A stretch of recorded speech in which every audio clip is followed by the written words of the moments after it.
Muy buenos días, Egunon. Creo que empezar después de este corto supone también de nosotras otro nivel de entrada, así que quiero agradecer por pensar en que este es el corto que teníamos que ver antes. Por recordar, es un corto del 2006, estamos hablando hoy, esta mañana, 20 años después. Igual la pregunta de fondo es, ¿qué tantas cosas han cambiado y dónde estamos? Que es precisamente lo que veíamos en ese corto.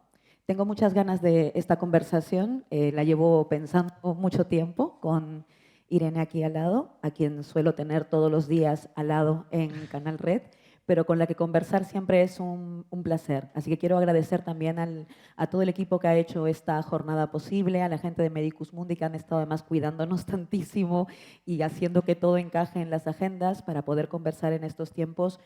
Pues en estos tiempos donde yo ya no sé si son tiempos de guerra o no, si esa es una palabra que nos queda a lo mejor pequeña también. Y creo que es un momento en el que hay que repensar palabras y repensar estrategias y alternativas, y creo que la mejor forma de hacerlo es conversando con les compañeros.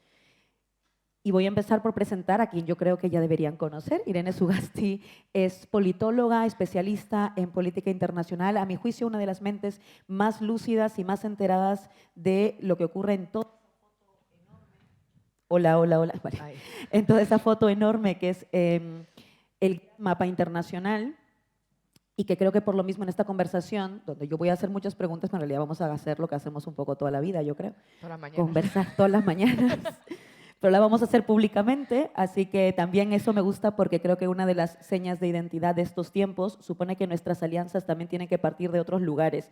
Esto igual lo digo como alguien de la Via Yala. Nosotras siempre decimos que sabemos llorar cantando, llorar bailando, bailar llorando, y somos una amalgama de esto, lo del vivir sabroso colombiano, lo del vivir bien, que también decimos nosotras, sobre todo en las comunidades amazónicas, lo sabrán las hermanas de Manuela Ramos por aquí también.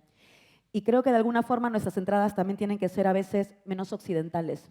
Nuestras conversaciones también tienen que tener otro punto de partida desde una empatía distinta, desde un amor distinto, una confianza distinta, porque en estos tiempos tal vez necesitamos precisamente ese ingrediente para pensar alternativas, ¿no? Esa forma distinta de pensar alternativas también desde, pues mira, igual otro tipo de compañerismo, ¿no? Igual otro tipo de compañerismo. Entonces yo iba a empezar en realidad un poco por ahí, pero antes, para pulsar un poco la idea de el hoy, hemos visto el corto de hace 20 años, el hoy, sé que Irene tenías unas pequeñas imágenes que quería proyectar para situarnos en el abril del 2026, precisamente. ¿Qué estamos viendo? Egunon, eskerrik asko gonbida penagatik. Es un gustazo estar aquí, siempre en Donosti con Laura. No lo hemos hecho aposta, lo de ponernos el micro así como y la chupa, que parecemos un grupo de K-pop, ha sido absolutamente casual. Total. Y sí, pues queríamos empezar, lo hemos comentado antes, con esta foto, bueno, pues porque nos lo contaba anoche nuestra queridísima Olga Rodríguez, periodista referente, compañera y amiga. Esta es Amal Galil, era una periodista libanesa, estaba cubriendo el sur del Líbano, fue asesinada anoche por el ente sionista de Israel. Estaba trabajando, primero fueron a por su coche, ella y su compañera se refugiaron en una casa, fueron a por la casa, volaron la casa.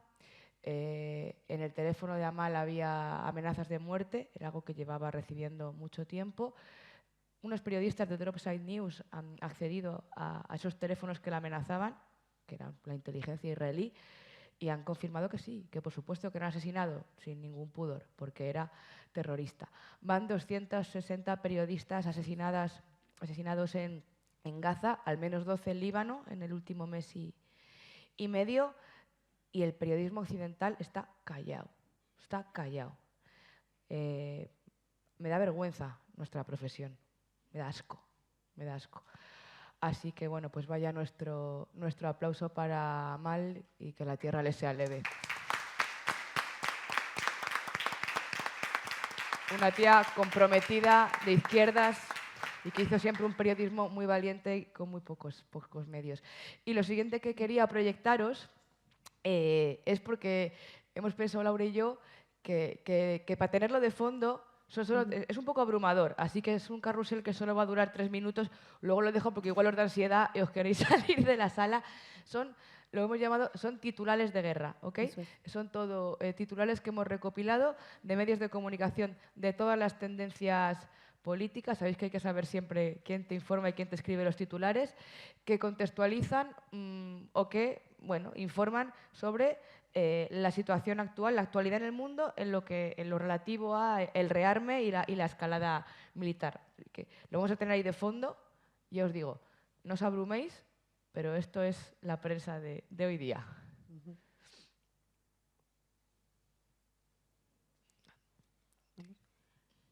Bueno, no os abruméis, o sí, paros. Creo que igual es por ahí por donde hay que partir. Como decía Irene, tenemos aquí una serie de titulares porque tal vez en estos tiempos donde sabemos que guerra es algo que está ocurriendo, nos enteramos de la guerra a través de determinados medios de comunicación y de determinadas redes sociales. Y sabemos que tanto los medios de comunicación como las redes sociales también tienen agenda, que es una cosa que no deberíamos olvidar. Los medios de comunicación, evidentemente, la línea editorial tiene que ver con aquellos que ponen el dinerito. Y las redes sociales, porque sabemos que son unos cuantos oligarcas los que diseñan literalmente el algoritmo por el cual nosotras luego accedemos a cierta información y potencian determinada información e invisibilizan otra información. No sé a cuánta gente aquí le habrán eliminado un reel por escribir en los subtítulos la palabra genocidio. A mí por lo menos 15 veces. Y creo que eso nos dice bastante de ese escenario de guerra en el que también estamos nosotros y nosotras. Y nosotros, porque de alguna forma hablamos de esa guerra. Hace solo unos meses, Irene Sugasti junto con Isa Serra, con prólogo de Olga Rodríguez, con epílogo mío, escribieron un libro que se llamaba Esto no es una guerra, para plantear precisamente la línea de los feminismos en estos tiempos de guerra. Cuando escribimos el libro, cuando yo hice ese epílogo, todavía no había ocurrido el secuestro de Maduro en Venezuela, el bloqueo contra Cuba, ni por supuesto los ataques ilegales en Irán por parte de Estados Unidos e Israel el 28 de febrero. Si tuvieras que actualizar ese libro hoy, Irene, ¿por dónde empezarías? Pues es que, bueno, de hecho, estamos ahí trabajando en la segunda edición y nunca acabamos de mandar la imprenta porque, por desgracia, cada semana hay que añadirle algo nuevo al libro. Eso es terrible. Es terrible porque cuando lo planteamos, cuando nos sentamos Isa, Laura, yo y Olga con el prólogo a pensar cómo lo enfocábamos el libro, teníamos como una idea muy clara, ¿no? No es el ensayo de nuestra vida, no es una cosa súper sesuda, era un manifiesto. Que lo chulo de los manifiestos es que son herramientas políticas en un momento en el que necesitas bajar línea para comprender qué estaba pasando. Y era como, ¿qué está pasando? ¿Qué está pasando alrededor nuestro? Y como feministas que venimos de la ola revolucionaria que ha sido el último ciclo de los feminismos, con feminismos me refiero a los feminismos populares, de base, antirracistas, descentralizados, que ha habido internacionalistas. No me refiero a los feminismos, luego hablaremos si queréis de eso, de los feminismos liberales de las señoras de Bruselas, entenderme bien por dónde voy. Pero que esa ola revolucionaria, junto con la ola antirracista, junto con todos los movimientos antiimperialistas que han estado siempre ahí, teníamos que articular algo con lo que estaba pasando, especialmente las feministas, ¿no? Porque creo que no hay una causa que nos convoque más ahora mismo que la causa de la paz y la causa contra la guerra. Y con esa idea empezamos a escribir el libro y decíamos, igual nos estamos equivocando, ¿eh? Igual de repente toda esta tesis que planteamos en el libro, ojalá fuera una tesis que con los meses se demuestra errónea, pero por desgracia no. Por desgracia, esto nos está dando la razón, ¿a que sí? Y cuando planteamos que esto no es una guerra, mucha gente se pensaba que era un guiño a esta idea de que denunciamos que se llame guerra lo que es un genocidio en Palestina. No, eso está ahí, por supuesto. Pero la idea de esto no es una guerra es una forma de decir a las compas y a les compas, ¡ey, espabilad! Porque esto no es un accidente de la historia. Esto no es que 5 tíos muy locos y con muy mala hostia se hayan levantado un día, me da igual, Trump, Netanyahu, quien se hayan dicho, venga, pues voy a liarla un poquito. Esto no va a ser un bache en el camino que luego va a pasar y vamos a volver a una gran restauración de lo que había, que es lo que muchos desearían, que volviéramos a un poquito más atrás, unos meses más atrás, un par de años más atrás, y esto es como si no hubiera pasado nada, aunque ya habríamos movido todos los marcos suficientemente a la derecha como para que Occidente quedara otra vez inmaculado, ¿no? Nuestra tesis no es esa, esto es un régimen de guerra. Le robamos el concepto a nuestro compañero Raúl Sánchez Cedillo. Esto es un régimen de guerra Esto es una decisión deliberada, pensadísima, planificadísima de las élites del gran capital occidental, que en su voracidad, en su canibalismo, en ese capitalismo caníbal, como dice Fraser, que lo devora todo, que devora el trabajo, que devora los salarios, pero que devora también el trabajo reproductivo, la vida, la tierra, la naturaleza, el amor, todo. Ese capitalismo caníbal necesitaba reorganizarse en torno a la industria de la guerra, de la violencia, de la militarización, del estado policial, de la frontera, porque así era como podía seguir reproduciendo su violencia y manteniendo su hegemonía, su dominación, esa dominación de Occidente como el mejor de los mundos posibles frente a, como decía Josep Borrell, el jardín de fuera, ¿no? Y de esto no vamos a poder salir iguales. Ya no podemos salir iguales. ¿Cómo vamos a salir iguales del genocidio? ¿Cómo vamos a salir iguales del ataque salvaje e impune a Irán y a Líbano sin ninguna consecuencia internacional? ¿Cómo vamos a salir impune de ver cómo están dejando morir de hambre a Cuba sin que apenas nadie mueva un dedo? No se puede salir igual. Pero también tampoco se puede salir igual porque también está habiendo resistencias y narrativas y movimientos interesantísimos construyéndose. Nosotras somos optimistas de la voluntad y de la razón también.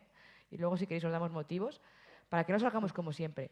Y ante eso, las feministas nos teníamos que posicionar. Ese feminismo de cae de lo mío no es lo que ahora nos toca. Los techitos de cristal. Eso es.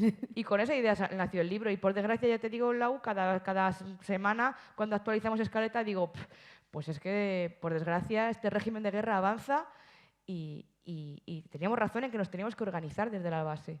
Totalmente. De hecho, hay una cosa que a mí me pasa también como periodista, ¿no? Yo llevo haciendo periodismo muchísimos años, en Perú primero, y ya luego en España me tomó una década que se dieran cuenta de que yo era periodista, cosas que nos pasan a las migrantes, que parece que tenemos que eliminar nuestro currículum cuando llegamos y volver a empezar, y no siempre llegamos, pero tengo ese privilegio y hago algo con ese privilegio. ¿Pero por qué lo digo? Porque claro, yo vengo de haber hecho periodismo muchísimos años, más de una década, ya 15 años, no voy a decir mi edad, por favor. Eso sí podría desatar una guerra. A ver, pero es verdad que teníamos unos cánones también de desarrollo de nuestra actividad periodística, ¿no? Más o menos sabíamos cómo se hace el periodismo, cómo se cuenta, con responsabilidad me refiero y todo. Pero también cuando decimos que todo ha cambiado, que el orden mundial ha muerto, que es una cosa que repetimos mucho y en la que quiero incidir ahora, no somos conscientes de que todo también entonces va cambiando en gerundio. Por ejemplo, también las formas de hacer periodismo. Todas las mañanas con mi equipo intentamos armar la escaleta del tablero. Antes podíamos delinear la escaleta el día anterior. Delinearla, porque siempre hay que estar por la coyuntura, pueden pasar cosas de último minuto, pero la podía delinear. Mira, mañana estaría bien una conexión sobre esto, un dúplex para meter esto otro, intentemos ir gestionándolo desde hoy, mañana si hay alguna cosa la metemos, tal. Es imposible ahora. Es imposible hacer eso, nunca más. Porque todo lo que está ocurriendo, que tiene que ver con nosotras y con el mundo, está ocurriendo en gerundio. También esta charla y, por tanto, también los análisis, también los libros. Esa filosofía de hay que pararnos a pensar, que yo respeto esa filosofía, la he performado muchísimo tiempo, pero creo que ya no nos funciona en esta ocasión. Creo que 2026 nos está enseñando que ya no tenemos la posibilidad de pararnos a pensar, que ese también es un privilegio, que ahora se piense en gerundio, se disputa en gerundio, se lucha en gerundio, se aprende en gerundio. Estamos constantemente en esa dinámica porque tenemos que levantarnos una hora y media antes, porque a ver qué ha hecho Trump en la madrugada mientras yo estaba durmiendo, a ver qué ha pasado, si va a haber o no va a haber reuniones en Islamabad, si va a haber o no va a haber tregua, si hay otro bombardeo, se han capturado a un... Es que llevo esto en la cabeza porque no puedo dejar de hacer esto todo el tiempo, ¿no? Siento que eso es también responsabilidad periodística, ojalá se hiciera en todos los medios. Pero ¿por qué hablo de estos cambios de fondo?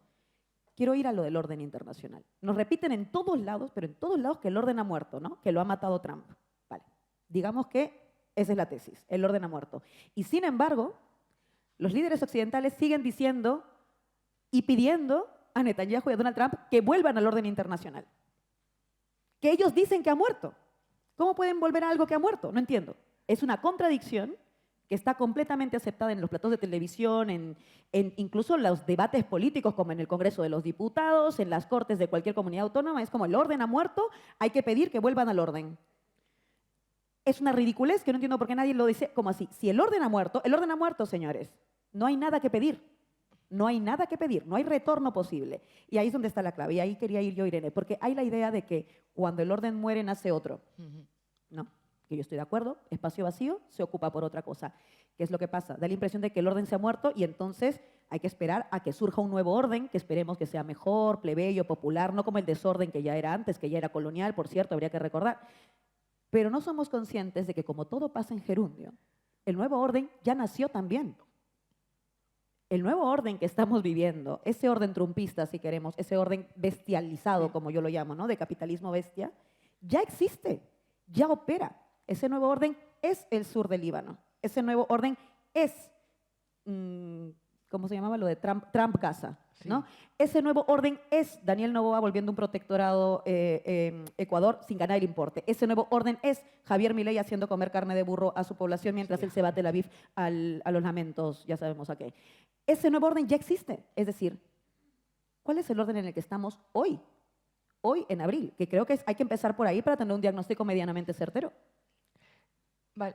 Quiero empezar, Laura, haciendo otro matiz. Has dicho antes, me costó 10 años que se dieran cuenta en el Estado español de que yo era periodista. Y fijaros, 10 años les costó.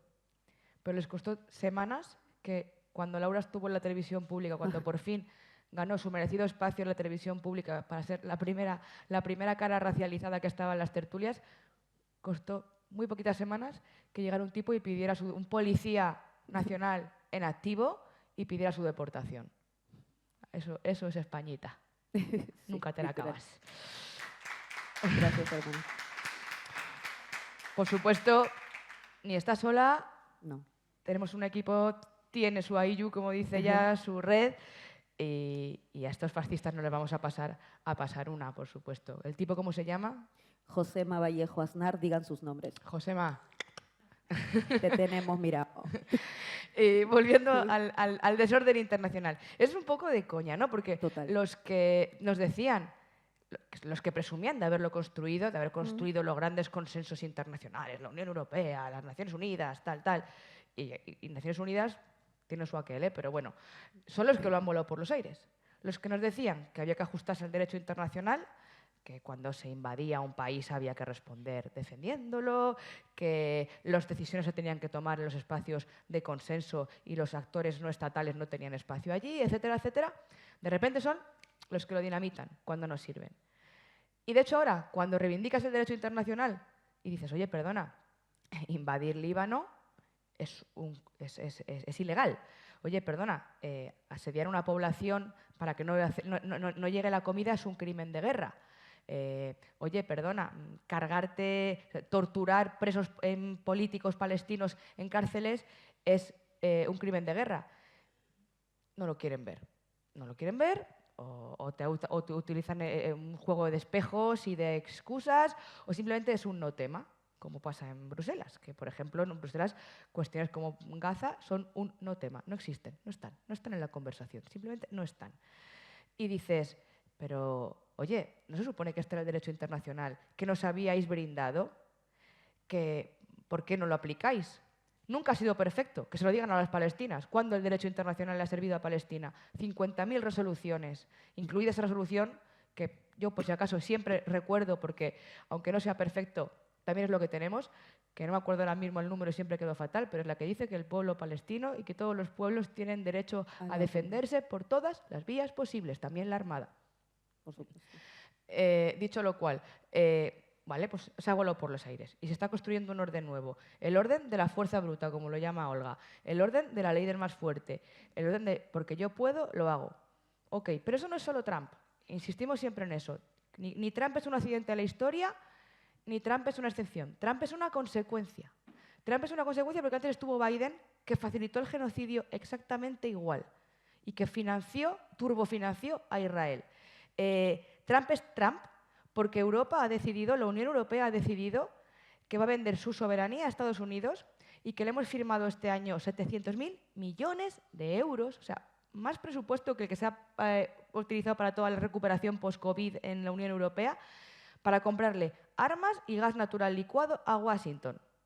O sea, hemos hipotecado el futuro de Europa para comprarles energía y armamento. Energía que antes teníamos otras muchas fuentes de donde recibirla y ahora solamente dependemos de que nos la pueda mandar Estados Unidos. De Trump o el siguiente que llegue, si es que llega un siguiente. Estamos en una Unión Europea que no ha movido un puñetero papel. Un puñetero papel desde que el genocidio en Gaza se recrudeció. Ni un papel. Ayer mismo volvieron a votar que no a lo de cancelar el acuerdo Unión Europea-Israel. Un acuerdo que, por cierto, si se eliminase, tampoco os penséis que sería la repanocha. Simplemente Israel sería un socio comercial sin tantas preferencias, pero seguiría funcionando exactamente igual ese cordón umbilical que alimenta al ente genocida para que siga funcionando. O sea, que tampoco, no estamos hablando de una política de sanciones, que sería lo suyo si jugáramos a ese juego, ¿no? Al de las sanciones, que es otra herramienta muy perversa que ha utilizado Occidente para castigar a sus enemigos. Las sanciones son lo más ilegal del mundo, en realidad, porque son castigos coercitivos, unilaterales, que deciden hacer, en este caso, por ejemplo, la Unión Europea o Estados Unidos contra, por ejemplo, Cuba, que es el ejemplo más clásico, ¿no? Y ahí no hay un juez, no hay testigos, no hay pruebas. Te castigo. Es la coerción más básica. Y hemos asumido que eso es así. Y sin embargo, incluso en ese juego, a Israel no se le sanciona. Entonces, partiendo de esa base, como digo, ni accidente de la historia, ni excepcionalismos. Régimen de guerra y orden de la fuerza bruta. ¿Qué es el orden de la fuerza bruta en el que estamos ahora, una vez que hemos volado el orden anterior? Yo considero que es un claroscuro. ¿Sabéis lo que decía aquel señor italiano tan sabio, no? Lo viejo muere, lo nuevo está por nacer y en el claroscuro nacen los monstruos. Pues nos ha tocado bregar con el claroscuro, amigues. Una faena, somos la generación del claroscuro, que no sabemos cuánto va a durar, pero que estamos en una pugna, en una batalla con muchos frentes. Una guerra con muchos frentes territoriales, una guerra con un frente comunicativo salvaje, donde además cada uno somos un poco soldados, aunque no queramos, por desgracia, y donde nos tenemos que posicionar. Y creo que tenemos que tener ya, pues como digo, tomar conciencia, o sea, descolonizar nuestra mirada y salir de esa idea de estos titulares que nos venden de que la guerra es inevitable, que es incluso buena porque es por nuestra seguridad y tal, y que es existencial. Salir de eso y pensar, ¿qué podemos construir? ¿Qué mundo quiero yo construir ahora? Ahora que habéis volado por los aires lo que había, ahora que nos mostráis sin careta vuestros intereses, ahora que se ve claramente que cada vez que Trump invade los viernes, cuando justamente cierran las bolsas, se ha chivado a todos sus colegas de dónde tienen que invertir para que el lunes se les disparen los beneficios. Ahora que ya vais a la cara descarnaos, ¿qué podemos hacer nosotros, los pueblos del mundo, la gente decente, que somos mucha más, que somos millones? Pues organizarnos, ¿no? Y creo que por ahí va un poco la pelea que estamos dando. Y un último punto, Europa, porque estamos en Europa, más que nos guste, la Unión Europea ya fue también. Sé que esto es durísimo y sé que hay compañeras y compañeros de izquierdas que todavía creen que se puede rescatar la Unión Europea. Eso, opinión respetable que yo no comparto. La Unión Europea siempre fue un proyecto neoliberal, colonial, extractivista y hecho para que un gran capital pudiera permanecer ahí a costa de los pueblos y de la gente que trabajaba y que migraba hacia Europa. Europa es un proyecto racista por su propia lógica de fronteras que ha reforzado y es un proyecto no liberal. Y ya desde Maastricht ni os cuento. Hay muy poquito mimbre que podamos recuperar. Una Unión Europea con su actual funcionamiento, con sus estructuras, con la forma en la que se está convirtiendo en un macroestado policial, de vigilancia, de censura, de silenciamiento, no es el espacio político en el que tenemos que jugar. A lo mejor los pueblos del sur de Europa tenemos que plantearnos otros espacios y otras alianzas. A lo mejor ya el camino no está en mirar qué hacen los alemanes, que les va de culo, por cierto, o qué hacen los franceses, o qué hacen los ingleses, que vaya donde vaya siempre han metido la mano los ingleses. Es una cosa espectacular lo de los ingleses, de verdad. Es que ya, como siempre están ahí, el perejil de todas las salsas. Y empezar a plantearnos qué queremos hacer, ¿no? Porque está claro que esta Unión Europea, pues por lo menos a mí ya no me merece la pena defenderla, ni creo que sea el proyecto. Nuestra amiga Isa, Irene, que son eurodiputadas allí, lo dicen mucho. La Unión Europea es el fotocall más caro del mundo, porque no se toma ninguna decisión real democrática allí. La Asamblea o el Parlamento Europeo no vale para nada. La codecisión es mentira. Es lo que deciden las élites a través de la dirigencia europea, que no tuvo ningún problema en pactar con la extrema derecha, con Giorgia Meloni, con los herederos de Mussolini y con quien haga falta si es para mantener sus intereses. Y que el único cordón sanitario que ha hecho de verdad es a la izquierda, el único. Exacto. Y, por supuesto, al pueblo palestino, porque eso lo estamos viendo. Que creo que además esto que estamos hablando de la Unión Europea, y eso es una de las cosas que me gusta hablar con Irene, pero también que me gusta de estar en un canal como Canal Red, no lo digo por corporativismo, sino que siento que en tiempos de guerra precisamente una de las tareas que tenemos es esto de la ventana de Overton, que lo hablamos mucho, ¿no? Pero que a lo mejor, o sea, la ventana de Overton es, vamos a decir, es como si fuera una manta donde tiramos Irene y yo, y lo que queda en el centro es aquello que se vuelve aceptable en una sociedad, es decir, los sentidos comunes. Si Irene empieza a tirar súper fuerte hacia la derecha, derecha, derecha, extrema derecha, es imposible que el centro se quede igual, entonces todo va yéndose hacia la extrema derecha. Yo soy de la generación que migró por el 15M, siempre lo digo. En una generación que aquí se politizó con el 15M, yo migré por el 15M. Yo dije, quiero ir a ese país donde están acampando crazy people, diciendo vamos a transformar esto, impugnando, diciendo esta democracia ya no es democracia, estos son todos unos chorizos. Yo digo, yo quiero ir a ese país. En aquel 2011, decir esto no es una democracia era fácil en España. En 2026, decir que esto no es una democracia, me vale que me quieran callar 4 tertulianos, 2 de ellos de izquierdas en la televisión pública. ¿Qué ha pasado? ¿Ha cambiado la democracia española o han tirado de la ventana de Overton?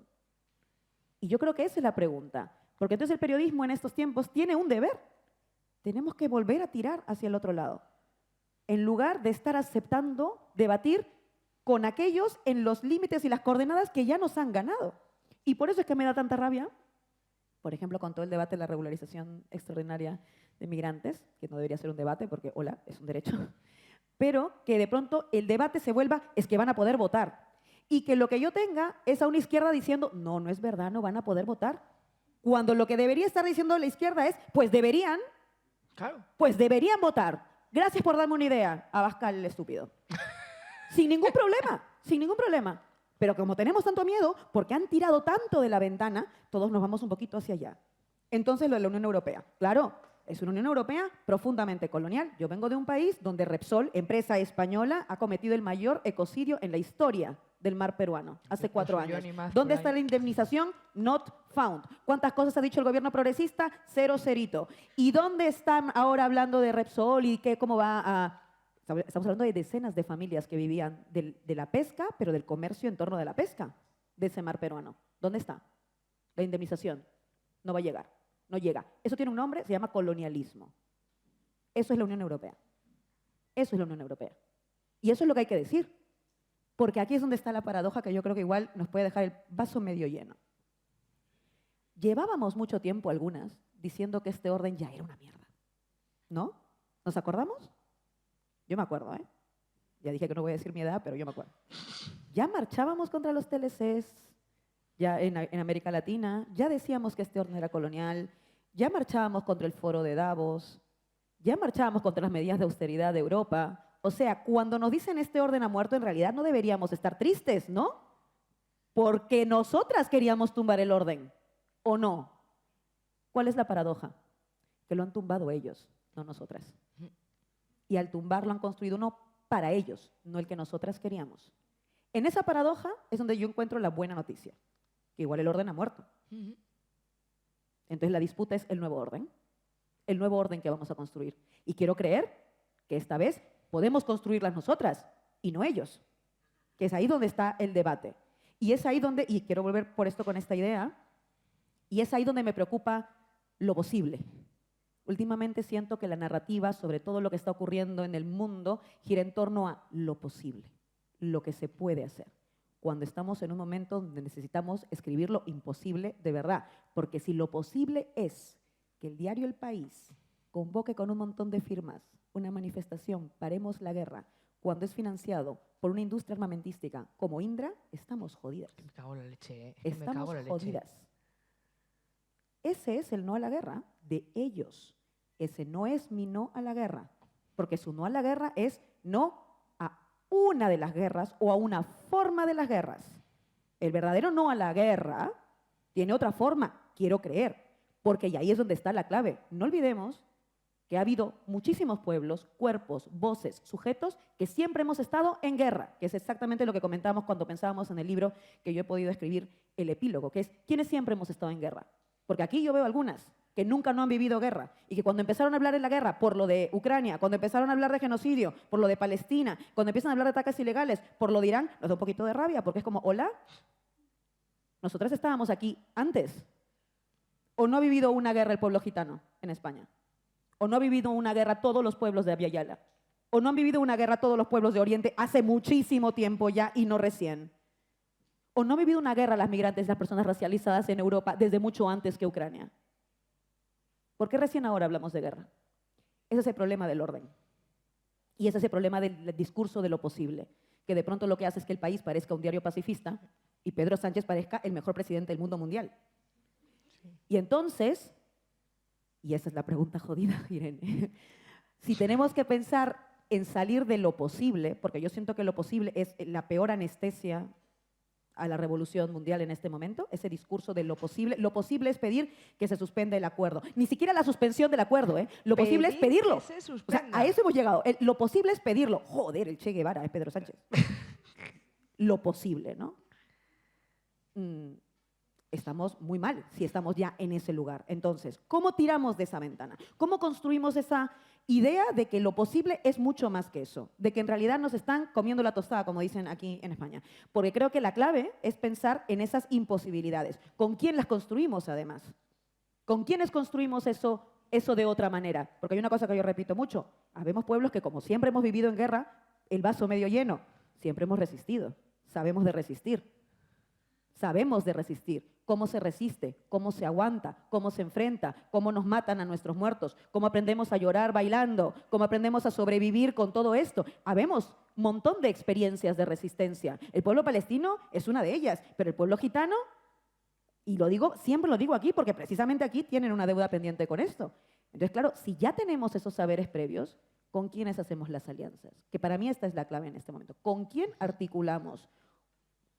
Llámalo como quieras, frente, trinchera, guerrilla, ¿verdad? Francamente igual, llámalo como quieras, pero ¿con quiénes articulamos ese cambio, esa narrativa de lo imposible en estos tiempos donde nos quieren vender que solamente podemos pedir cosas? Lo posible.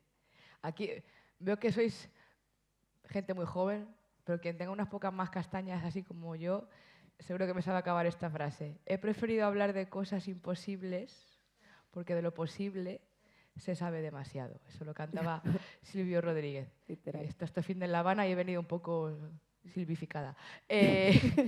Y bueno, es que lo de lo posible, que es donde nos están queriendo enmarcar todo el rato, no solamente en Europa, pero aquí especialmente, lo posible es como esas películas de aventuras de los 80 que se quedan encerrados en una habitación y las paredes van haciendo así. Como tú no pelees contra lo posible, como no pongas pie en pared y empujes, lo posible acaba siendo una caja muy pequeñita, muy pequeñita, muy pequeñita. Y lo posible es lo que dice Laura. Lo posible es llamarle genocidio al genocidio. Máquina, héroe. Lo posible es arrancar una regularización, pero ojo, sin votar. Ni que y con no, antecedentes que penales. no voten, antecedentes penales, que tampoco se vengan arriba y la próxima, igual dentro de 15 años, que no se emocionen. Y los que se han quedado en el camino, los saharauis, joderse, por ejemplo. Claro. Lo posible es la ley de vivienda. ¿Qué es esto, hombre? Por favor, ¿expropiar la vivienda? No, hombre, no. Vamos a hacer una ley, pero vamos a darle ayudas que acaben en las manos de los rentistas. Eso es lo posible. Y hay que combatir lo posible, porque yo os digo, es una pelea en la que siempre nos van a estrechar la ventana. Hay que pensar en imposibles. Si la gente no hubiera pensado, si los movimientos revolucionarios en la historia no hubieran pensado en imposibles todo el tiempo, no tendríamos ni un solo derecho de los que hemos conquistado. Todos los derechos comenzaron siendo imposibles, ¿no? Y ahora estamos pensando en imposibles como, por ejemplo, un nuevo orden mundial multilateral de paz.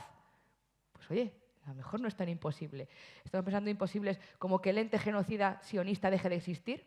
Pues igual no es un imposible. Como que se le lleve a tribunales internacionales a todos estos criminales y no vuelvan a ver la luz del sol. Oye, tampoco es imposible. Entonces, creo que también en ese relato de lo imposible y lo posible, lo que nos dice, como os decía antes, es que hay guerras, la guerra y el escenario actual es inevitable, es existencial y es incluso bueno para quienes estamos viviendo aquí, en la burbujita, en el jardín de Europa, en el mejor de los mundos posibles, o de Occidente en general. Pero en realidad hay motivos para pensar que claro que podemos pelear lo imposible. Y os pongo 2 ejemplos. El movimiento de solidaridad con Palestina ha sido histórico, como lo fueron los movimientos feministas que os decía antes. Y a veces, para poderlo ver en perspectiva, igual necesitamos la lupa del tiempo, ¿no? O hacer un poco de scroll, o sea, de zoom off y mirarlo con perspectiva. Pero si lo pensáis, desde hacía décadas no había habido un movimiento en clave antiimperialista, popular, de base, descentralizado, absolutamente orgánico, que surgía espontáneamente en tantos lugares del mundo a la vez. En Estados Unidos, que ya también digo que también tenemos que descolonizarnos de Estados Unidos, tanto de su derecha como de su izquierda también. Pero bueno, en Estados Unidos, desde la guerra de Vietnam no se había visto algo así en las universidades, en la gente en la calle organizada. En Europa, millones de personas, lo cual ha generado un aparato represivo. En Alemania hay compañeros, pero pues se cuentan por miles, con multas por decir desde el río hasta el mar. En Francia se han amenazado con deportar activistas. En Reino Unido ha habido gente haciendo huelga de hambre en las cárceles. Quiero deciros que cuando la represión aprieta es porque la resistencia avanza. Entonces, ladran luego cabalgamos, que decía aquel. Pero también esa solidaridad ha estado en el sur global, articulada también en algunos gobiernos de América Latina que han sido bastante más valientes a la hora de enunciar lo que estaba pasando. Y además, ¿qué ha tenido de especial esto? Pues que mucha gente se empezó movilizando en un principio por una cuestión, vamos a decir, más de derechos humanos, humanitaria, del dolor que te daba ver un crío reventado. O sea, que eso te hace salir a la calle. Pero entonces la gente empezó a unir por la línea de puntos. Y dijo, vale, esto pasa por la impunidad de Israel. ¿Por qué es Israel impune? Porque el proyecto sionista es un proyecto perfeccionado de supremacismo racial, de capital extractivista, de armamentística, de tecnologías de vigilancia que luego se aplican en el resto del mundo y de control de los pueblos del mal llamado Oriente Medio para poder seguirles despojando de todo, ¿no? Y entonces, claro, la gente decía, ostras, pues igual lo que está pasando ahí tiene que ver con Líbano. Igual también tiene que ver con lo que está pasando en América Latina. Y a lo mejor también tiene incluso que ver con lo que está pasando en algunos sitios de Europa. Y de repente el mapa se amplió.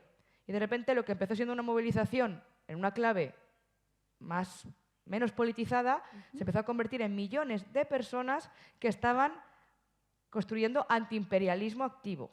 Y eso es algo que ellos pensaban que ya habían desactivado. Ellos pensaban que ya hacía unas décadas que fin de la historia, esto ya se acabó, chicos, hemos llegado a la conclusión de que las democracias liberales europeas son el mejor de los escenarios, y de repente no. Y de repente un montón de gente, joven además, joven, que eso es importante porque también nos decían que las izquierdas y tal era una cosa ya de trasnochados y que el pacifismo era una cosa de nostálgicos de otra época, estaba en la calle.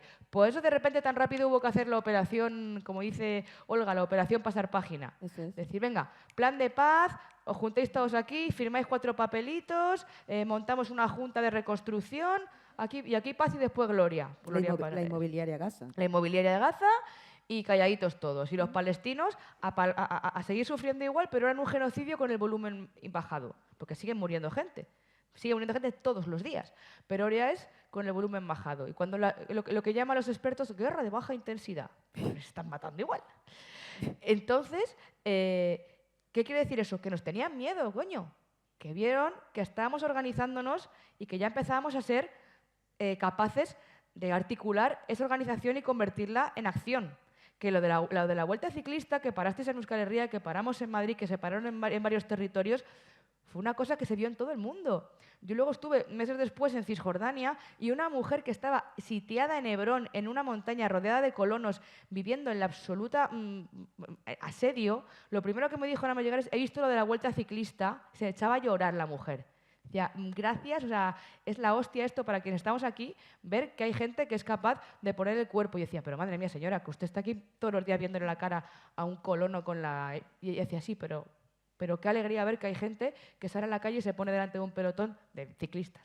Pero bueno, o sea, hay que ¿no? Que no es un ciclista que un soldado de las fuerzas de ocupación israelíes, pero joder. Así se empieza, así se Así, empieza. claro, empieza a decir, o sea, entrenamos con los ciclistas, pero Estamos luego entrenando. poco a poco, poco a poco. Y ese es un ejemplo. Otro ejemplo que comentaba antes con Laura es, por ejemplo, la batalla comunicativa que están perdiendo el imperio ahora mismo Uy, con por la favor, guerra en Irán. expláyate en esto. Es que no sé si habéis visto los vídeos de los Legos. Eso es una cosa que te ves uno y otro y otro y otro y otro y te estás ahí scrolleando 2 horas. No, pues hay una cosa más profunda de fondo, que es que el imperio nos había reventado a propaganda que además no se quería definir como tal, se definía como cultura, cine, Hollywood, industria, para hacernos pensar que eran invencibles. Aquí yo digo que es que sois una generación más joven que nosotras, pero hemos crecido con todas las pelis estadounidenses de los héroes de Afganistán, de los héroes de Irak, de Rocky, de Wonder Woman, Y de el Capitán Capitán América, América. el Marvel todos estos. Y de repente llega una guerrilla digital de gente joven desde lugares que no son Occidente, coge las herramientas del amo, o sea, X, los tecnofaraones, el algoritmo perverso, le da la vuelta y nos empiezan a hablar a todos en un código que entendemos, que es Legos, ironía, memecracia, Meme wars. Meme wars, como lo meme llaman. wars, riéndose de Trump, señalando, y además con profundidad política, porque el imperio había decidido que nos hablaba ya como si fuéramos lelos y que tenían que ponernos ahí una imagen de una barca, ¡pum!, y un bombardeo y música de fondo. Y sin embargo estos, en cada vídeo hay unas capas de complejidad política, pues Netanyahu forzando a Trump. Los BRICS, por otro lado. Es que los códigos de resistencia aparecen de repente pues, pueblos de América Latina, aparece por ahí de repente un Lego que es Thomas Sankara. Y además los héroes son ellos, que eso me parece súper importante, perdona que te corto y vuelvo contigo, pero es como de pronto están como más o menos debatiendo en uno de estos Trump versus el gobierno iraní y están bla, bla, bla, bla, y de pronto llegan los refuerzos, pero los refuerzos son del sur global. Los refuerzos somos nosotras. Y esto a mí me parece hermoso porque es una forma de decir, estos son los tiempos, estas son las alianzas, lo vamos a hacer de esta manera. No sé, yo por primera vez me siento interpelada en una propaganda que yo diría, no es propaganda de guerra, es propaganda de contra su guerra, que me parece genial. Y además hay mujeres. Porque siempre Muchísimas, sacamos la patita esa de, no, las mujeres, digo, ¿qué mujeres? Porque yo para ver a von der Leyen y a Margarita Robles, te quiero decir, O a María tampoco- Corina Machado. O a María Corina Machado, exacto. Porque también, por supuesto, que las hay, están ahí, y hay cabecitas ahí trabajando mucho también en ese tema. Pues eso, ¿quién nos iba a decir hace un mes o dos que íbamos a contemplar la guerra de propaganda en la que le han ganado el pulso al imperio, a millones y millones y millones de dólares invertidos en propaganda sionista, en propaganda estadounidense, y han llegado, ¡pum!, y se le han dado la vuelta con sus herramientas? Pues lo que quiero deciros que hay muchas cosas que están por ganar. El problema es que los pueblos tienen una voluntad de lucha y de resistencia y cada vez está más clara y la prueba es que este salón está lleno, pero ahí están pasando 3 cosas más aquí, también están llenas. Y eso es hermoso. Y cada charla, cosa que hacemos, viene gente y vamos a charlas. Y las visualizaciones, por ejemplo, en nuestro proyecto, que es un proyecto humilde, alternativo, suben porque el interés en estos temas está. El problema es que tenemos unos liderazgos que son, pues eso, tiranías de lo posible. Y la prueba es que pues, unos dicen y otros hacen. Este fin de semana teníamos un encuentro en Barcelona con líderes progresistas que se han saludado, que han dicho muchas cosas, que han hecho un comunicado diciendo que hay que ayudar a Cuba, que es como, Cuba no están aquí, no tienen 3 meses para esperar en Cuba, ¿eh? O sea, igual hay que ayudarles ya, quiero decir. Y luego, por otro lado, tienes ese mismo fin de semana Netanyahu firmando ya acuerdos negro sobre blanco para regalarle Argentina al empresariado israelí. Que eso es peligrosísimo, porque Argentina va a ser la entrada del sionismo por el sur. Luego está Perú. Claro, de hecho, es lo que comentábamos en el tablero, es como el intervencionismo se abre paso por el sur en América Latina, el intervencionismo con S, porque es intervencionismo sionista por el sur. En Ecuador entran por el norte de América del Sur, que es muy rica en recursos, con intervencionismo con C, con las bases militares que han permitido que entren ahora ya en Ecuador y entran por el mar en el centro, en Perú, en breve, que estamos viviendo un golpe de Estado en este momento, un golpe electoral de que en España no se sabe nada. Nada se sabe. ¿Dónde está la compañera Manuela Ramos? Que creo que ya lo decía ahora. Pues nosotras lo sabemos. Nadie más lo sabe. Está habiendo un golpe de Estado donde va a disputarse el puerto de Chancay, donde hay una inversión china brutal. Es decir, América Latina está ya sitiada. Está ya sitiada. Y mientras tanto, pues firmando comunicaditos de vamos a ver si ayudamos a Cuba. Es como que este fin de semana tenemos un comunicado diciendo que hay que ayudar a Cuba, ni siquiera en abstracto, porque Ayudar. como que a Cuba no le hace falta arroz, que también. Cuba le hace falta paneles solares, le hace falta petróleo y le hace falta que le plantéis cara al monstruo y le digáis, no vas a bloquear nada, cariño. Aquí no se bloquea nada. Claro. Eso es lo que le hace falta Mandar a Cuba. petróleo, vamos. Eso, y mandar petróleo a cholón. Y luego de otro lado, o sea, tenemos un comunicadito por un lado y por otro lado tenemos a Milei regalándole a Argentina a Israel, a Palantir sacando un comunicado en el que dice claramente que se pone al servicio de la guerra, de las guerras de Estados Unidos y del tecnofeudalismo y que se caga en la democracia y en cualquier tipo de orden político que no sea el del dominio absoluto de los tecnobros. Y tenemos también el FMI entrando en Venezuela. Unos dicen, pero por otro lado hacen. Entonces, hay una clara disonancia. Y nos dicen que esto es lo máximo que pueden llegar a hacer. Hombre, no. Y creo que es legítimo que estemos ahí peleando. Y quizás ese sea parte de nuestro papel. Plantear ese orden alternativo y apretar también a los que están para que las cosas se muevan. Porque si no, ellos siempre van a mover, como lo explico muy bien Laura, siempre van a tirar de la manta para la derecha y siempre van a intentar cerrar la ventana. Porque cuanto más cerrada la ventana es cuanto más ellos ganan. Y los bancos duermen tranquilos, las armamentísticas duermen tranquilas, los fondos de inversión duermen tranquilos. Y el ejemplo es el país. El país, como el grupo Prisa, es quizá lo más interesante, porque se supone que es el sentido común progresista en gran parte del Estado español. Y sin embargo, su dueño, es que eso se dice poco, es que todos los días habría que decirlo en todas las tertulias. El periódico más leído en el Estado español y uno de los periódicos más importantes de América Latina, más la cadena SER, más todas sus ramificaciones, pero vamos, El País, su dueño es Joseph Orwellian, que es el dueño del fondo de capital que tiene la mayoría de las participaciones de Indra, que es la empresa estatal que se está haciendo de oro con el rearme, que está fabricando drones letales, que está fabricando tecnologías armamentísticas que la van a poner en el top europeo. ¿Cómo te va a decir el país que la guerra es mala? ¿Cómo te va a decir el país que lo del rearme europeo, esta locura, hay que pararla antes de que nos arrase? ¿Cómo te va a decir el país que lo de Irán está mal si están haciéndose de oro con esto? Es que a veces es follow the money, simplemente. Generalmente es follow the money. Y además esto me parece fundamental porque siempre decimos que al final la guerra, que todos son business, claro, al final sí que es verdad que hay negocio, el negocio de la guerra es muy lucrativo para alguna gente, como el negocio de la impredictibilidad de Donald Trump. Esto de despertarte en la mañana y no saber si ha bombardeado un lugar, o sea, porque esos son los tiempos en los que vivimos, ¿no? Todas nos despertamos y es como, bueno, no sé si todas, pero yo igual también soy un poco yonki de la política, pero me despierto para mirar las noticias y es como, ¿qué bombardeo nuevo tengo? O sea, ¿sabes? Ya tengo como las notificaciones del Google en alerta, bombardeo, que me llegue la notificación, porque estamos en esos tiempos sin ponernos a pensar que hay gente detrás de eso que se está forrando, muy poquita, pero muy cercana. De hecho, dale, sí, ponlo. Queda muy bonito. Queda guay. Lo has pensado bien, el stage.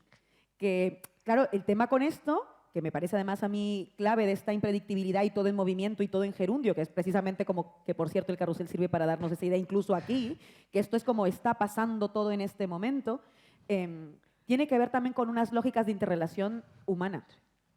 O sea, de interrelación entre nosotros. Creo que no somos conscientes también de que estamos viviendo no solo un nuevo orden político mundial, sino un nuevo orden vital. Que creo que eso es también bien importante, es decir, nuestras propias interrelaciones están marcadas por esta impredictibilidad, este momento de incertidumbre donde todo se decide en gerundio. ¿Qué es tu móvil? Si sacan su móvil ahora y entran a una red social, cuando entran al Instagram, por ejemplo, Luciana Pecker, una filósofa argentina, lo llama vida del scrolling. Si te pones a hacer scrolling, ¿qué es lo que tienes? Bombardeo, asesinan a 150 niñas en un bombardeo en escuela, pasas, receta de aguacate con huevos no sé qué, pasas, memes de gatitos, pasas otro bombardeo en el sur del Líbano, pasas Donald Trump, memes no sé qué, pasas la foto de tu mamá no sé qué, pasas otra vez la receta, pero esta es otra receta que es hace 3 minutos. Si te quedas un poco más de tiempo va a empezar a salirte más veces las recetas que los bombardeos. Y esa filosofía del scrolling, uno puede pensar que está en el móvil. No está en el móvil, está aquí. Estamos cambiando nuestra propia forma de interrelacionarnos entre nosotros, porque estamos entrando en otros códigos. Y en un contexto tan complejo, donde tenemos, no, por eso lo de régimen de guerra me gusta como concepto además, porque da la impresión de que es una guerra regional, ¿no? Como decimos siempre, el Oriente Próximo, está como, no, es una guerra internacional en la que estamos, no es una guerra regional. Es internacional porque Europa está metida, India está metida, Oriente Próximo está metido, América Latina está metida, Estados Unidos está metido, China está metida. Es decir, tenemos una guerra internacional en este momento, porque yo sé que si digo guerra mundial nos asustamos. Que igual a veces digo, igual no estaría mal. Pero bueno, internacional. Estamos diciendo casi lo mismo, pero bueno. Guerra internacional, ¿no? Ok. Y creo que es importante ponerlo en esos términos.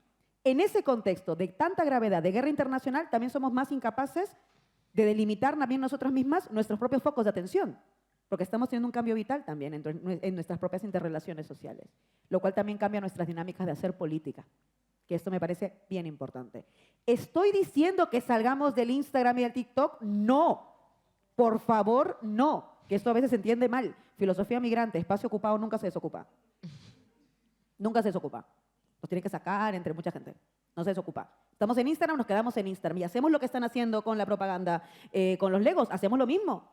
Reventamos el algoritmo, si les molesta que escribamos genocidio, pues escribimos más veces genocidio, ponemos un 3 en lugar de una E, inventamos una cosa, ¿es lo que estamos haciendo o no? Pero hacemos eso también, ocupamos ese espacio, reventamos ese espacio, al menos hasta que un día pues, nos cierren y que nos lo cierren y migraremos a otra plataforma. Migrar es una cosa que ya se nos da bien en algunas. Entonces, estoy viendo a la compañera de la traducción a la velocidad a la que tú hablas. Ay, es verdad, te estoy haciendo sufrir. Lo siento, perdona. Perdona, es verdad que yo, además, No, yo vaya dos, vaya hablo, dos. vaya par. Perdón, voy a intentar hablar un poco más lento. Eso sí que va a ser un poco imposible. Pero bueno, voy a intentarlo. Pero como decía, en estos momentos de atención de todo, creo que hay que ocupar todos los espacios, la universidad, las redes sociales, los platós de televisión, los periódicos, por supuesto, las calles, las plazas, los bares, los grupos de WhatsApp. Todo es político. Son momentos donde la militancia ya no es una alternativa. La militancia está ocurriendo, decidas militar o no. Si no decides militar, estás militando, solo que a lo mejor no estás en el bando que estaría bien que estuvieras. Estamos militando todo el tiempo y creo que eso también demanda de nosotras entender nuestro propio lugar en el mundo y nos empodera. Sí. En el feminismo siempre se habla del empoderamiento de las mujeres. Yo hablo en este momento del empoderamiento antiimperialista, porque es verdad, y lo decías tú, Sugas, que también me gustaría que esto sí que lo comentáramos, aunque sea muy brevemente, ha habido un feminismo que a mí nunca me ha hablado. Decirlo está bien. Creo que está bien que las hermanas feministas que se sintieron interpeladas por ese feminismo, también entiendan que ese feminismo que las interpelaba a ellas no nos interpelaba a todas. Hay que decirlo. Es importante en estos momentos, además, decirlo. No como una crítica de y por eso nunca más me junto contigo, sino al revés. ¿Cómo construimos ese otro feminismo? Yo sigo siendo feminista. Tengo a muchas hermanas que dicen no, yo no. Pero en el fondo, creo que lo que estamos diciendo es lo mismo. Necesitamos otro tipo de feminismo, que hable de otra manera. Yo no necesito un feminismo que me diga el burka es una salvajada. Eso no es feminismo, ni es izquierda. Eso es supremacismo, disfrazado de progresismo.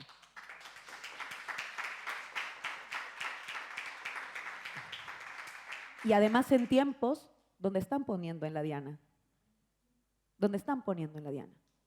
por su religión a tantísimas mujeres, y están utilizando el arma de rescatar y liberar mujeres para atacar un territorio. Decir eso es cómplice, es cómplice. Yo quiero creer que se equivocan cuando dicen eso y que van a hacer su autocrítica que tanto piden algunas izquierdas, pero otras no, y su deconstrucción, y van a darse cuenta de lo que están haciendo cuando dicen algo así. Quiero creerlo, vamos a ser optimistas.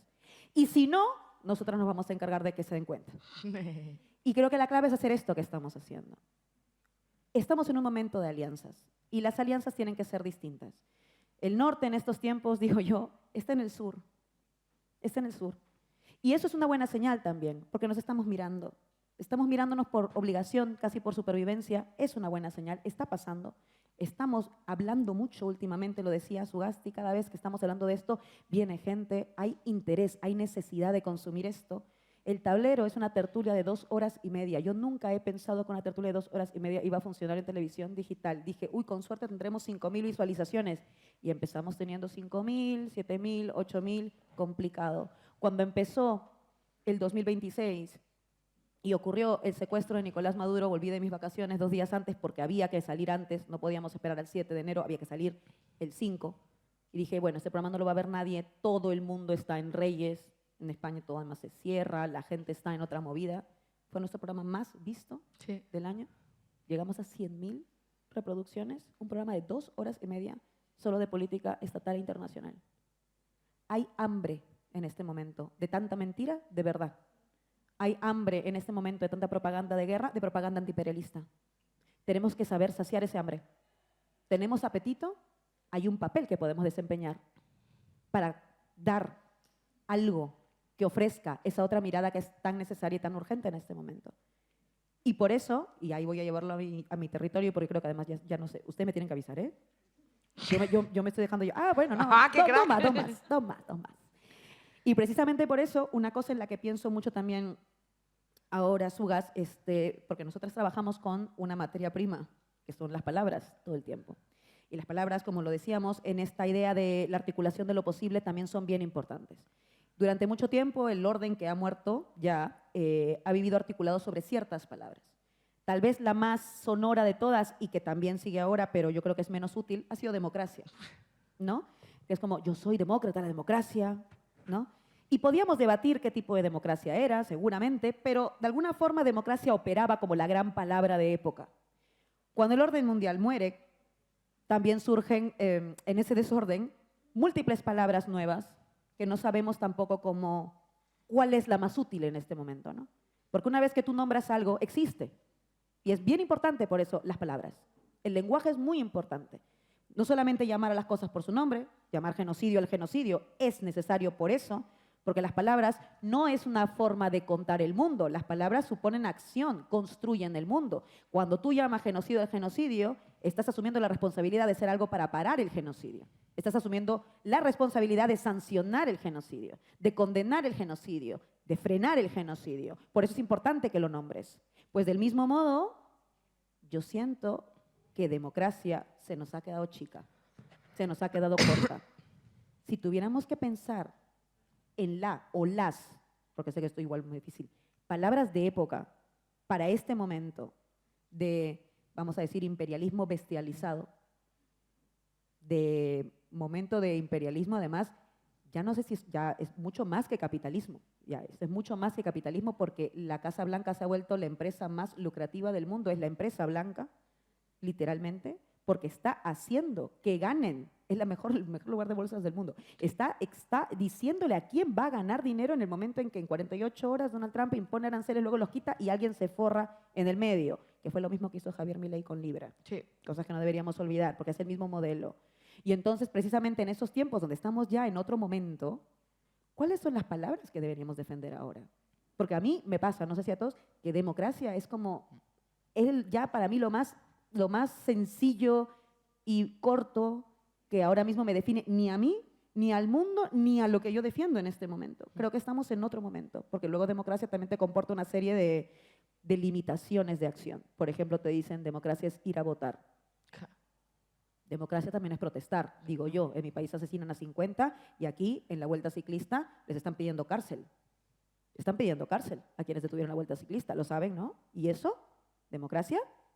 Entonces, de pronto, claro, si es solo ir a votar, maravilloso, pero estamos viendo que la democracia también se nos va quedando muy corta.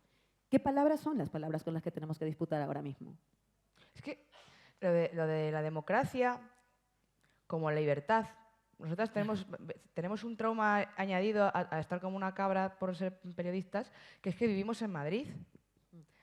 Es que vosotras no sabéis lo que es eso. Gracias por traernos. Es que tenemos tremendo 2 piezas, o sea, Carapolla y Ayuso. O sea, yo de verdad, o sea, Lo sí, has dicho, lo has dicho. perdón, sí, o sea, Si os pedís una... No sé, ¿sigue habiendo beca Séneca? ¿Sigue habiendo de eso? La beca esa que te ibas a otra comunidad autónoma. No, venga, o sea, venir a tomar una caña si queréis y tal, pero no, de verdad, no es un lugar en el que estar ahora mismo. Es el laboratorio neoliberal y nosotros somos los conejitos. Y la palabra libertad es lo que ha articulado todo eso. Exacto. La libertad de tomarte una caña cuando tú quieras. La libertad de que no te digas si tienes que llevar o no mascarilla o conducir con 4 copas.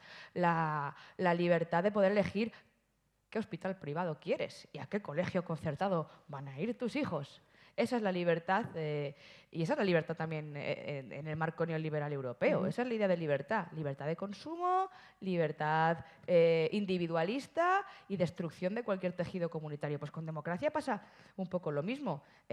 Democracia, el uso perverso, que por democracia es lo que pedía María Corina y Carlos Baute diciendo racistas este fin de semana. Total. Porque esa es otra que tenemos también en Madrid. Además tenemos a Carlos Baute. Es que, os quiero decir, o sea, es que nos cae todo, colega. ¿Sabes? Y nos traéis también alguno de cada, nos lo traéis para que también tela marinera. En fin, dejadlo ahí. Entonces, ¿qué es la democracia? La democracia liberal que nos han dicho que es lo que tenemos que ir por el mundo imponiendo, porque hablaba Laura de feminismo. Yo recuerdo la guerra de Irak y la guerra de Afganistán, como se legitimaron en su día, fue con Chery Blair y Hillary Clinton, las primeras damas de aquel entonces, de los señores del trío de la guerra, del trío de las Azores, que eran Blair, Clinton y Aznar. Ana Botella no la llevaban porque tampoco había que bajar tanto el nivel. Entonces estaban Chery Blair y Hillary Clinton de gira por el mundo diciendo que iban a rescatar a las afganas del yugo talibán. Se les olvidaba decir que los talibanes, que los colocó ahí precisamente, fueron los Estados Unidos para pelear a los soviéticos y hace años les llamaban los Freedom Fight, los guerreros de la libertad. Pero bueno, el caso es que esa justificación supremacista de que teníamos el deber de democratizar Oriente Medio y de liberar a esas mujeres, funcionó. Mediáticamente fue brutal. O sea, activó cabecitas y todo el mundo en Europa decía que, hombre, que es que había que defender a esas pobres mujeres y que si había que entrar por las fuerzas, entraba. ¿Qué pasó con Afganistán? ¿Qué pasó con Irak? ¿Qué pasó con Libia? Años después. Son estados fallidos. A alguien no les importa un carajo lo que le pasara a las afganas.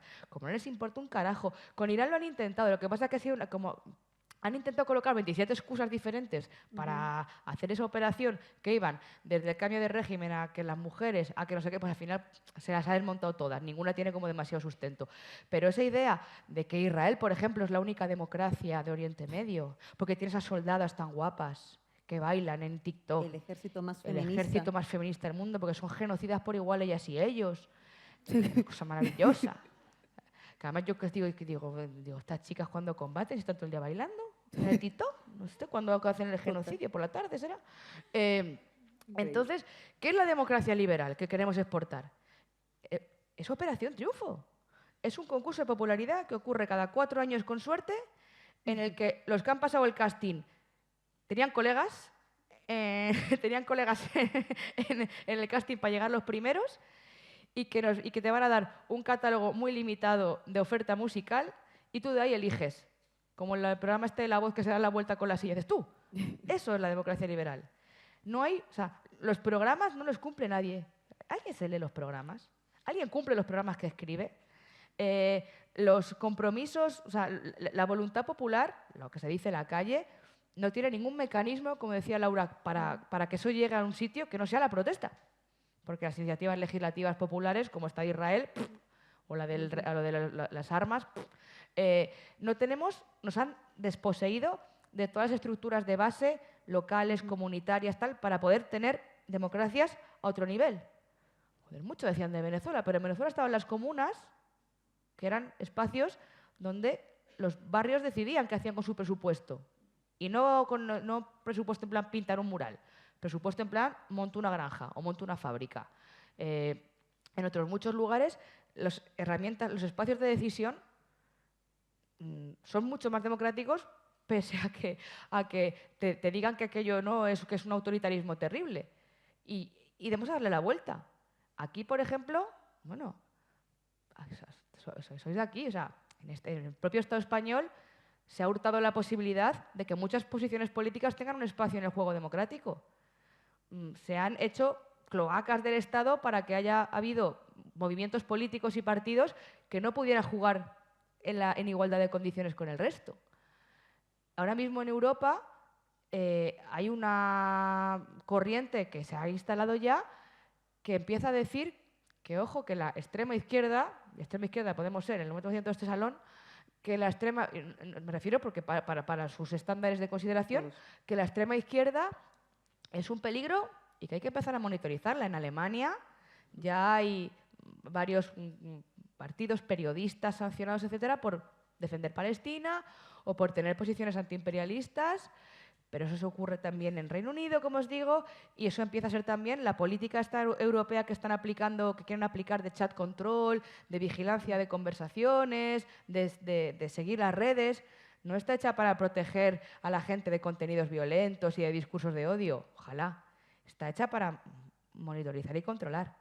En esa lógica, como digo, de Estado policial global a la que nos están conduciendo y en el que las tecnologías que se han aplicado en los cuerpos de las palestinas y palestinos, o sea, la mira láser que te revienta la cabeza, los sistemas digitales de identificación de personas, el control de muros y fronteras, lo están aplicando en Europa también. O sea, que la tecnología de la frontera sur es tecnología israelí.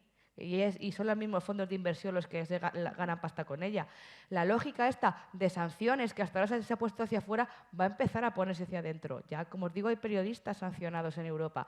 Y empieza ese cerco y nos dicen que es democracia. Hay un parlamento enorme. El Parlamento Europeo, no sé si habéis visto alguna vez, es una cosa impresionante de gente. Muchísimos. ¿Cuántos son? 700 y pico, 740 y tantos. Pero no deciden nada. No deciden nada. Entonces, esa es la democracia.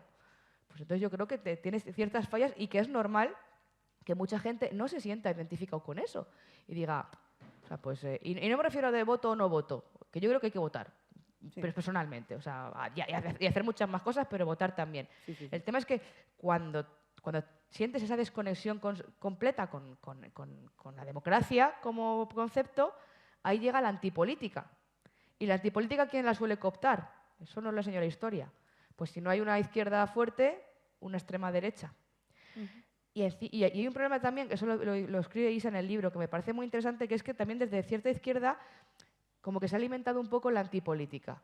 Sí. En el sentido de, todos son iguales, no milites, no te comprometas con nada,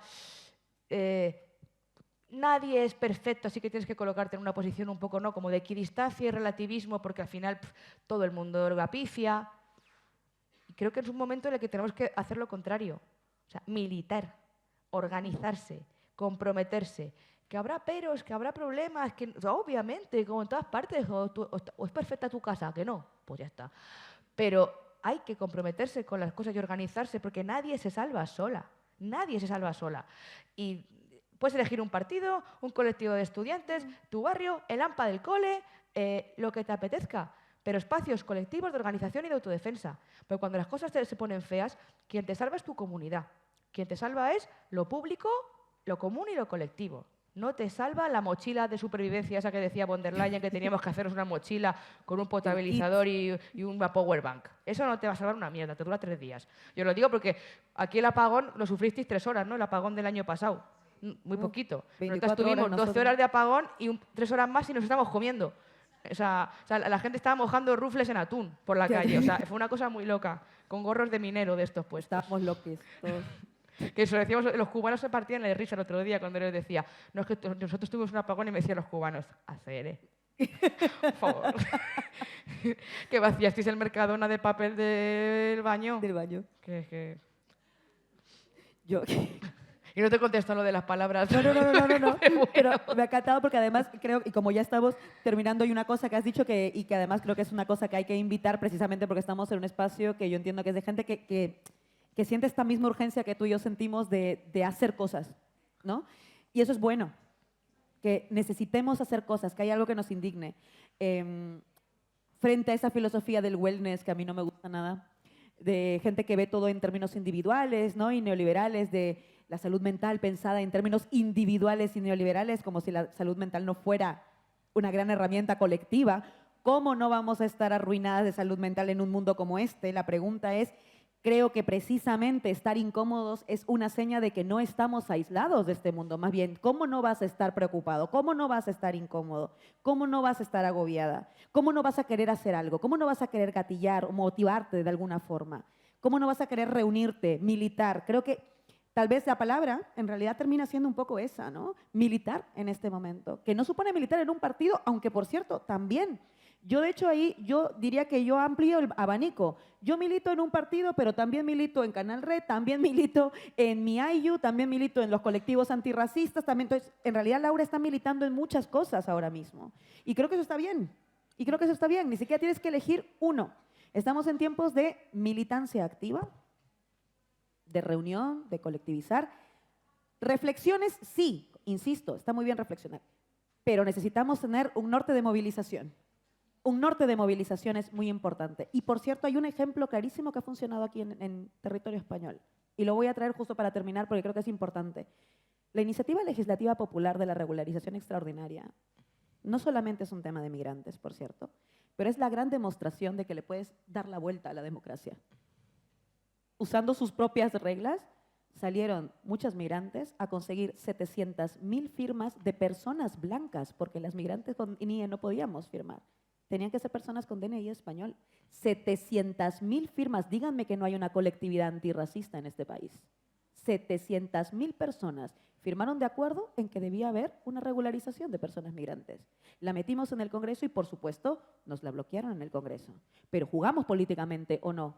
Jugamos políticamente y logramos sacarla adelante, porque logramos presionar lo suficiente a unos diputados, 4 en concreto, para que se plantaran y dijeran, esto sale o no te voto más leyes en el Congreso. Y ahora está en curso esta regularización. Esa victoria no es una victoria solo de las migrantes, es una victoria del país. Todas las personas en esta sala deberían estar orgullosísimas de eso que hemos logrado. Y todas deberíamos estar poniendo el cuerpo para que se regularicen 500.000 de personas, no 20.000, no 10.000, no 30.000, 500.000. Siempre decimos que las alianzas son importantes. Y aquí está la alianza de estos tiempos que yo creo que necesitamos tener. Una alianza interracial. Necesitamos, hermanas, hermanos, blancos con DNI de este país, que junto con personas como yo, que no tenemos este DNI, sino que tenemos NIE, estemos juntas militando. Esta es la clave, porque son tiempos donde Serín Vallé estuvo 6 horas en una comisaría, pero lo sacaron porque había 200 personas fuera de esa comisaría que no estábamos dispuestas a movernos hasta que lo sacaran. Y porque había vídeos que grabaron sus vecinos blancos. Eso hizo que sacaran a Serín Vallé. Eso es lo que hizo que sacáramos la regularización extraordinaria.